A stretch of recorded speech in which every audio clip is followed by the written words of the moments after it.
শিঙি মাছ দুটোকে আমি নুন দিয়ে রেখে দিয়েছি। এবারে আমি আলু আর কাঁচকলা কেটে নিয়েছি। মাছগুলোর কাঁটাগুলো আমি কাঁচি দিয়ে কেটে নিচ্ছি।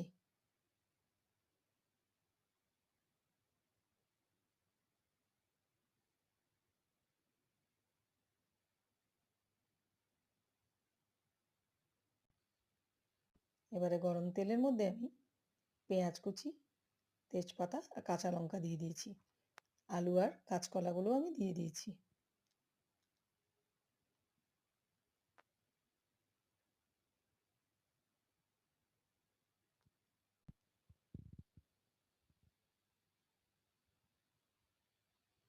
হলুদ গুঁড়ো দিয়ে দিলাম, একটু ভেজে নিচ্ছি।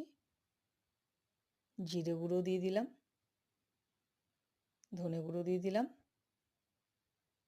স্বাদ মতো নুন দিয়ে দিলাম।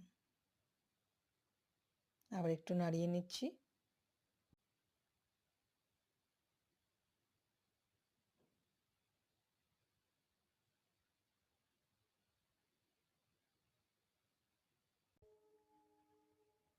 এবার এতে আমি আদা বেটে দিয়ে দিয়েছি।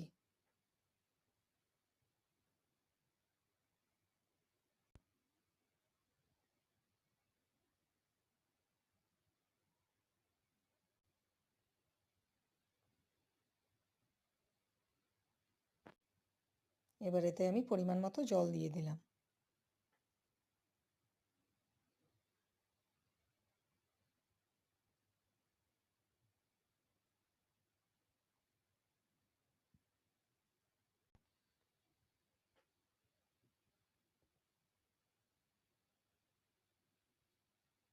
এবার শিঙি মাছগুলো দিয়ে দিলাম। যাদের রক্ত কম তারা অবশ্যই এই মাছ খাবেন। এই মাছ ভীষণ উপকারী। সদ্যজাত শিশুদের মায়েরা অবশ্যই এই মাছ খাবেন।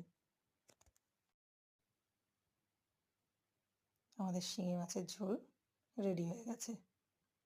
আপনারা অবশ্যই বাড়িতে বানিয়ে কমেন্টে জানাবেন খেতে কেমন হয়েছে। কমেন্ট, শেয়ার, সাবস্ক্রাইব করতে ভুলবেন না।